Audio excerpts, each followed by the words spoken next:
দর্শক, দূর দূরান্ত যারা মেহমান আসে তাদেরকে কিন্তু খাওয়ার ব্যবস্থা আমাদের এই আড়াইবাড়ি দরবার শরীফ এর পক্ষ থেকে করা হয়েছে।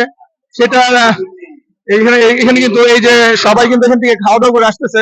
এটার দৃশ্যপট অনেক দূর দূরান্ত থেকে মানুষ কিন্তু এখানে আসে এবং তার পাশে দূর দূরান্ত থেকে যেই আপনার বক্তাগুলো আসে ওয়াজ করার জন্য, তারা কিন্তু এখানে এসে বসে এবং এই পাশটাতে খাওয়া দাওয়ার ব্যবস্থা, আর ওই ভবনটাতে কিন্তু তারা খাওয়া দাওয়ার ব্যবস্থা।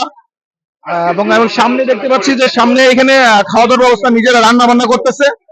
রান্না বান্নার পাশাপাশি কিন্তু এখানে খাওয়া দাওয়ার ব্যবস্থা, এখানে কিন্তু ভিতরে ঢুকে খাওয়া দাওয়া করে মানুষ, প্রচুর মানুষ। আমাদের আড়াইবাড়ি দরবার শরীফের যেদিন মাহফিল হয় সেদিন কিন্তু পুরো সারাদিন কসবা আমাদের ব্লক হয়ে থাকে। এখানে কিন্তু আসা যাওয়া পথ একেবারেই বন্ধ। এখানে একজন খাওয়ানোর পর আবার আরেকজন খাওয়ায়। যেদিকে কিন্তু আপনার রান্না বান্নার কাজ চলছে এবং এই পাশটা দিয়ে আপনাদেরকে দেখানোর চেষ্টা করি।